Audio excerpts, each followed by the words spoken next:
બનાસકાંઠામાં ભારે વરસાદ બાદ ખરાબ રોડ રસ્તાઓથી લોકો પરેશાન છે। થરાદ પાસેથી પસાર થતો ભારતમાલા હાઈવે ખુલ્લો મુકાય એ પહેલા ખાડાઓ જોવા મળી રહ્યા છે।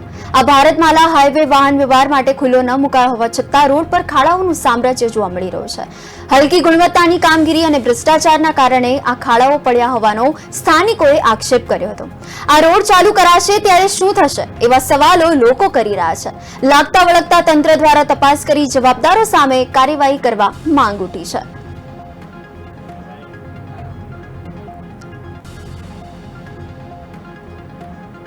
ભારતમાલાનું કામ જ્યારથી જ શરૂ થયું છે ત્યારથી કરીને સામાન્ય આજુબાજુના ખેડૂતો હોય કે વિદ્યાર્થીઓ ગ્રામજનો હોય એમને હંમેશા તકલીફનો સામનો કરવો પડ્યો છે।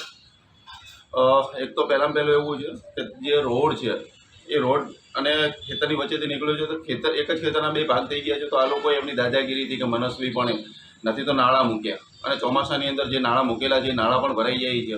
તો આજુબાજુના વિદ્યાર્થીઓને સ્કૂલ જવું હોય, નાના ભૂલકાઓને બાળ મંદિર જવું હોય તો એમને પણ તકલીફો છે, ખેડૂતોને બહુ મોટી તકલીફ છે।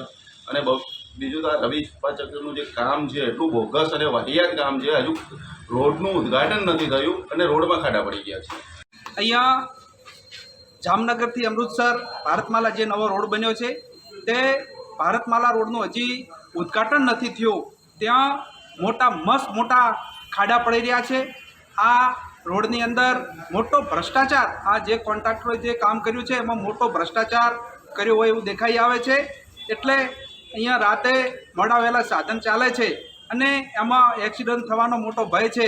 કદાચ આવો એક્સિડન્ટ કે આવું કોઈ બનશે તો એનો જવાબદાર કોણ, તંત્ર કે પછી કોણ? એટલે અમે આજના તબક્કે વિનંતી કરીએ છીએ કે જે કોઈ આ કોન્ટ્રાક્ટર હોય કે જે કોઈ જવાબદાર વ્યક્તિ હોય એની સામે સરકાર તટસ્થ તપાસ કરે અને આની કમિટી બેસાડે। ભારતમાલાનું કામ